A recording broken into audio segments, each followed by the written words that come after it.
Hello friends, I am Shrivardh Mandga. ध्यान से सुनना, आईटीसी चैप्टर का इंपॉर्टेंट पॉइंट बताता हूँ। मेरे को तो एग्जाम में डेफिनेटली आने के चांसेस लगते हैं।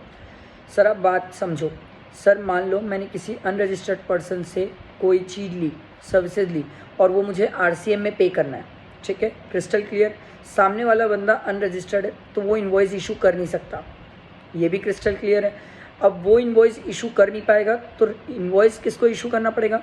रेसिपिएंट को इशू करना पड़ेगा। अब इसमें लड़ाई ये होती थी सर कि आपका जो टाइम लिमिट है क्रेडिट लेने का सेक्शन 16(4) में, वो टाइम लिमिट कब से देखा जाएगा? क्योंकि सप्लायर इन्वॉइस इशू कर नहीं सकता, रेसिपिएंट क्या बोलते हैं रिवर्स चार्ज में पे कर रहा है, उसको इन्वॉइस इशू करना है। इसको लेके डाउट होता था, और डाउट होने के कारण इन्होंने क्लैरिफिकेशन से क्लियर किया, जिस दिन रेसिपिएंट इन्वॉइस इशू करेगा, जिस फाइनेंशियल ईयर में रेसिपिएंट इन्वॉइस इशू करेगा, उस फाइनेंशियल ईयर के बेसिस में हम क्रेडिट की टाइम पीरियड देखेंगे।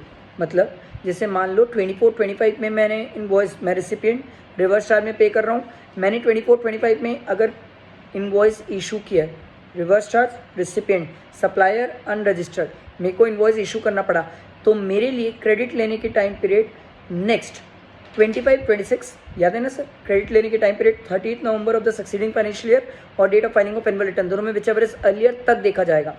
मैं आपको ये नहीं सिखाना चाहता हूँ कि अगर रिसिपिएंट रिवर्स चार्ज में जीएसटी पे कर रहा है और वो इन्वॉइस इशू कर रहा है, तो जिस दिन वो इन्वॉइस इशू करता है उसके बेसिस में उसका टाइम लिमिट डिसाइड किया जाता है क्रेडिट लेने का। ये ध्यान रखना। मेरे को लगता है एग्जाम में आने के बेहद चांसेस, और बड़े क्वेश्चन का तो पार्ट ये बनने के बेहद चांसेस है। ठीक है, चलो, थैंक यू।